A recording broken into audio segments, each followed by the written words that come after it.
जो प्रश्न येतो तो म्हणजे तुक्का मारायचं कोणी किंवा तुक्का यूज कोणी करायचा. पण त्याआधी आपण बघूयात की तुक्का स्ट्रॅटर्जी यूज कधी करायची. नमस्कार विद्यार्थी मित्रांनो, मी विक्रम गावडे स्वागत करतो तुमचं युनियन एज्युकेशनच्या युट्यूब चॅनलमध्ये. विद्यार्थी मित्रांनो, खूप स्टुडंट ज्याची आतुरतेने वाट बघत होते तो म्हणजे तुक्का स्ट्रॅटर्जीचा व्हिडिओ. त्याच्यावरती आज आपण व्हिडिओ बनवणार आहोत. आपण तुक्का स्ट्रॅटर्जी न म्हणता कॅल्क्युलेटेड गेस वर्क असं म्हणूयात. कारण की विद्यार्थी मित्रांनो, जर तुम्ही कसाही तुक्का मारला तर तुम्हाला तुमचं क्वेश्चन बरोबर येण्याची प्रोबॅबिलिटी ही खूप कमी असते बघा. आणि जर तुम्ही व्यवस्थित कॅल्क्युलेटेड अनालिसिस करून जर तुक्का मारला तर तुम्हाला नक्कीच बेस्ट टू बेस्ट स्कोर हा बघायला मिळणार आहे किंवा तुमचे क्वेश्चन बरोबर येण्याची प्रोबॅबिलिटी ही खूप जास्त वाढते बघा. तर त्याच्यामुळे आपण जे पण कॅल्क्युलेटेड गेस वर्क आहे ह्याच्या आपण आज ट्रिक्स बघणार आहोत की कसं तुम्ही यूज करू शकता. त्याआधी विद्यार्थी मित्रांनो, जर तुम्ही युनियन एज्युकेशनच्या युट्यूब चॅनलला सबस्क्राईब केलं नसेल तर लवकरात लवकर सबस्क्राईब करून घ्या. आणि आपलं टेलिग्राम ग्रुप आणि व्हॉट्सअप ग्रुप याची लिंक आपण डिस्क्रिप्शन बॉक्समध्ये दिलेलीच आहे, त्यालाही जॉईन करून घ्या, जेणेकरून तुम्हाला एमएसटी सीईटी रिगार्डिंगच्या ज्या पण लाईव्ह अपडेट्स असणार आहेत त्या लवकरात लवकर बघायला मिळतील.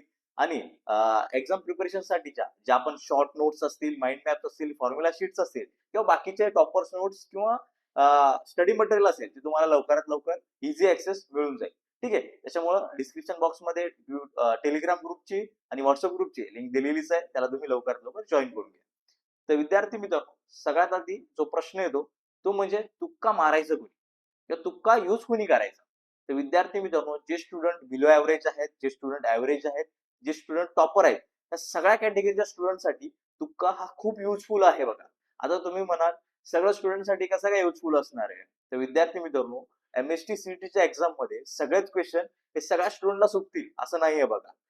कसं आहे, टॉपर जरी असला तरी त्याला 5 ते 10 क्वेश्चन किंवा 7-8 क्वेश्चन हे वेळेअभावी किंवा टाइम मॅनेजमेंट प्रॉपर न झाल्यामुळं किंवा ते खूपच ट्रिकी असल्यामुळं त्यांना ते सॉल्व्ह होत नाहीत. त्याच्यामुळे टॉपरला सुद्धा या दुःख्याची खूप गरज भासणार आहे बघा आणि यूज करावाच लागणार आहे बघा. त्याचबरोबर जे ऍव्हरेज स्टुडंट आहेत त्यांना तर गरजेचं आहे आणि जे बिलो ऍव्हरेज आहेत त्यांना थोडे कमी क्वेश्चन सॉल्व्ह जरी झाले तरी जर तुम्ही व्यवस्थित कॅल्क्युलेटेड अनालिसिस करून जर तुक्का यूज केला तर तुम्हाला नक्कीच बेस्ट टू बेस्ट स्कोर हा बघायला मिळू शकतो बघा. तर त्याच्या ट्रिक आपण बघणारच आहोत. पण त्याआधी आपण बघूयात की तुक्का स्ट्रॅटर्जी यूज कधी करायची. तर विद्यार्थी मित्रांनो, एमएसटी सीईटीची जी एक्झाम आहे ती 3 पार्ट मध्ये डिवाइड आहे आणि 2 सेक्शन मध्ये डिवाइड आहे. तर 3 पार्ट कुठले? फिजिक्स, केमिस्ट्री आणि मॅथ्स. त्याचबरोबर आता 2 सेक्शन कुठले? तर पहिला सेक्शन आहे फिजिक्स आणि केमिस्ट्रीचा आणि दुसरा सेक्शन आहे मॅथ्सचा. तर आता ह्याच्यामध्ये बघितलं तर फिजिक्स मध्ये आपल्याला 50 क्वेश्चन बघायला मिळणार आहेत एक मार्काला आणि केमिस्ट्रीमध्ये 50 क्वेश्चन बघायला मिळणार आहेत एक मार्काला. आणि तसंच फिजिक्स आणि केमिस्ट्रीचा मिळून एक सेक्शन होतो, पहिला सेक्शन होतो. हा सेक्शन लॉक असतो. म्हणजे तुम्ही जेव्हा एक्झामला बसता तेव्हा तुम्हाला पहिला सेक्शन ओपन असतो आणि हा सॉल्व्ह करावा लागतो. ठीक आहे, तर त्याच्यामध्ये आपण जर बघितलं तर आपल्याला 1.5 तास बघायला मिळतो, 1 hour and 30 minutes. तर ह्या 1 hour and 30 minutes मध्ये आपल्याला काय करायचंय, 75 मिनिट्स मध्ये हे दोन्ही जे पण सब्जेक्टचे क्वेश्चन्स आहेत ते सॉल्व्ह करून घ्यायचे आणि उरलेल्या 15 मिनिट्स मध्ये आपण गेस वर्क किंवा तुक्का स्ट्रॅटर्जी यूज करू शकतो बघा. त्याचबरोबर तसं मॅथमॅटिक्सचा दुसरा सेक्शन असतो. हा मॅथमॅटिक्सचा दुसरा सेक्शन 1.5 तासानंतर तुम्हाला ओपन झालेला बघायला मिळेल बघा. तर उरलेल्या 1.5 तासामध्ये काय करायचंय, आपल्याला जे पण क्वेश्चन्स आहेत जेवढे येतात तेवढे सॉल्व्ह करून घ्यायचे. 1.5 तासामध्ये आपल्याला 50च मॅथचे क्वेश्चन सॉल्व्ह करायचे बघा. त्याच्यामुळे जास्त घाबरून जायची गरज नाहीये. पहिल्या 75 ते 80 मिनिटांमध्ये तुम्ही जे पण तुम्हाला येणारे क्वेश्चन्स आहेत ते तुम्ही सॉल्व्ह करून घ्या.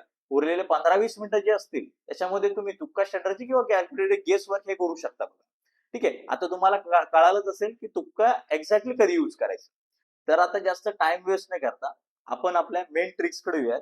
तर पहिली ट्रिक्स असणार आहे इलिमिनेट इनकरेक्ट ऑप्शन. तर विद्यार्थी मित्रांनो, ह्याच्यामध्ये पण 2 ट्रिक्स आहेत बघा. पहिले आहे जे पण इलॉजिकल ऑप्शन तुम्हाला जेवढे काही दिसणार आहे ते इलिमिनेट करून टाकायचे. म्हणजे क्वेश्चन एक प्रकारचा विचारलाय आणि त्याचे ऑप्शन्स वेगळे म्हणजे एकदम त्याच्यासोबत मिसमॅच विचारलेले आहे. तर अशा ठिकाणी जे पण इलॉजिकल तुम्हाला ऑप्शन वाटतात ते इलिमिनेट करायचे. सपोज 4 ऑप्शन आहेत, पहिले 2 ऑप्शन किंवा पहिला आणि तिसरा ऑप्शन तुम्हाला इलॉजिकल वाटतोय तर तो इलिमिनेट करायचा आणि तिसरा आणि चौथ्या ऑप्शन मध्ये तुम्ही गेस वर्क करू शकता. यांनी काय होणार आहे, तुमचं आन्सर बरोबर येण्याची प्रोबॅबिलिटी ही वाढणार आहे. त्याचबरोबर दुसरी जी ट्रिक असणार आहे याच्यामध्ये ती आहे एसआय युनिट मिसमॅच. तर होतं काय, बऱ्याचदा विद्यार्थी मित्रांनो जो पण क्वेश्चन असतो त्याच्यामध्ये एक टाईपचा आपल्याला एसआय युनिट आउटपुट भेटणार असतं. त्याचा आन्सर एका टाईप मध्ये म्हणजे एका पर्टिक्युलर एसआय युनिट मध्ये मिळणार असतं आणि जे पण तुम्हाला ऑप्शन दिलेले आहेत तर त्याच्यामध्ये ते SI युनिट मिसमॅच असतं. बऱ्याचदा त्या SI युनिटच्या अलॉंग जे पण आन्सर आहे किंवा ऑप्शन आहे ते तुम्हाला त्या ऑप्शन्स मध्ये मिसमॅच बघायला मिळतं. एक किंवा दोनच क्वेश्चनचं तसं असतं. तो एक क्वेश्चन असला तर तो एक्झॅक्टली बरोबर असणार आहे आणि दोन असले तर त्याच्यामध्ये तुम्ही गेसवर्क करू शकता. त्याच्यानंतर आपली पुढची ट्रिक असणार आहे all of the above, none of the above किंवा बोथ हा वर्ड यूज केलेला असतो. तर विद्यार्थी मित्रांनो, जर तुम्ही तुम्हाला जसं स्क्रीनवरती दिसतंय वरती दिलेल्या क्वेश्चन्स मध्ये पहिल्या क्वेश्चन मध्ये 4th नंबरचा ऑप्शन जो आहे तो ऑल ऑफ दिस आहे. त्याच्यानंतर दुसऱ्या क्वेश्चन मध्ये नन ऑफ द अबाव आहे बघा. आणि काही काही वेळा तुम्हाला बोथ सी आणि डी क्वेश्चन इज करेक्ट असं तुम्हाला बघायला मिळणार आहे बघा. तर ह्यावेळी जर तुम्हाला त्या क्वेश्चनचा आन्सर येत नसेल तर तुम्ही बिंदास all of the above, none of the above किंवा बोथ जिकडे यूज झालेलं असतं तो ऑप्शन सिलेक्ट करू शकता. तुमचं बरोबर येण्याची प्रोबॅबिलिटी नक्कीच वाढते. तर विद्यार्थी मित्रांनो, जर तुम्हाला ह्या तुक्का स्ट्रॅटेजीचा व्हिडिओ आवडला असेल तर तुम्ही नक्कीच लाईक करू शकता आणि याचा तुम्हाला नेक्स्ट पार्ट हवा असेल तर तुम्ही तुक्का स्ट्रॅटेजी 2 असं कमेंट बॉक्स मध्ये कमेंट करू शकता. ठीक आहे. त्याच्यानंतर आपण आपल्या पुढच्या ट्रिक कडे येऊया. Skip larger values and smaller values. तर विद्यार्थी मित्रांनो, ह्यामध्ये तुम्हाला काय करायचंय बघा.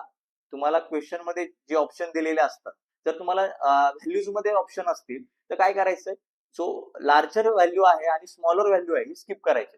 फॉर एक्झाम्पल स्क्रीनवरती जसं डिस्प्ले होते पहिल्या क्वेश्चन मध्ये ऑप्शन आहे बघा 33, 30, 20 आणि 15. तर ह्याच्यामध्ये तुम्हाला काय करायचंय, 33 हा लार्जर व्हॅल्यूचा ऑप्शन आहे आणि 15 हा स्मॉलर व्हॅल्यूचा ऑप्शन आहे. तर ह्यामध्ये हे जे दोन ऑप्शन आहेत हे इलिमिनेट करायचे आहेत. उरला कुठला 30 आणि 20 ह्यामध्ये तुम्ही गेसवर करू शकता. त्यामध्ये बघा तुम्हाला 20 ऑप्शन बरोबर बघायला मिळून जाईल.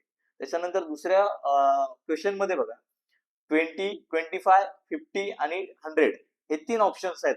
तर ह्यामध्ये बघा तुम्ही 20 स्किप केला स्मॉलर ऑप्शन आहे आणि 100 स्किप केला लार्जर ऑप्शन आहे. उरले दोन ऑप्शन त्यापैकी जर तुम्ही कुठलेही एक गेसवर केलं तर तुमचा क्वेश्चन आन्सर बरोबर येण्याची प्रोबॅबिलिटी ही वाढणार आहे बघा. त्याच्यानंतर पुढचं आपल्या ट्रिक कडे येऊया, ती म्हणजे चेक सिमिलरिटी. ह्यामध्ये काय करायचं, फॉर एक्झाम्पल आपल्या स्क्रीनवरती जो डिस्प्ले होतोय क्वेश्चन पहिल्यामध्ये आहे 1/2, 1/√2, √2 आणि 1. तर ह्यामध्ये बघा 1 आणि √2 ह्याची रिपिटेशन जास्त आहे. तर त्यामुळे आपण 1 आणि √2 कन्सिडर करायचं आहे आणि त्याचबरोबर फ्रॅक्शन म्हणजे अपॉन साइन तिथं दिलेलं आहे त्याच्यामुळे 1/√2 हे बरोबर येण्याचे चान्सेस जास्त आहे. अशा प्रकारे तुम्हाला गेसवर्क करायचं आहे, कॅल्क्युलेटेड गेसवर्क करायचं. त्यामुळे तुम्हाला बरोबर येण्याची प्रोबॅबिलिटी जास्त होते बघा. त्याच्यानंतर क्वेश्चन नंबर 2 मध्ये बघा 1:1, 2:1, 1:3, 3:1. ह्यामध्ये बघा इज2 कॉमन आहे. ठीक आहे. 1 कॉमन आहे, 3 कॉमन आहे. 2 एकदाच रिपीट झाले. त्याच्यामुळे त्याच्यानंतर तुम्ही पुढचं अजून एक सिमिलरिटी बघू शकता.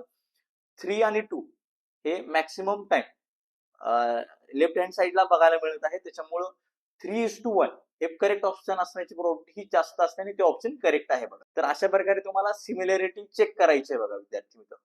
जर तुम्हाला तुक्का स्ट्रॅटेजीचा सेकंड पार्ट हवा असेल तर तुम्ही कमेंट बॉक्स मध्ये नक्कीच तुक्का स्ट्रॅटेजी 2 असं कमेंट करा. आपण नक्कीच तुक्का स्ट्रॅटेजी 2 वरती व्हिडिओ बनवूयातच बघा. त्यानंतर बिग थेरॉटिकल क्वेश्चन्स.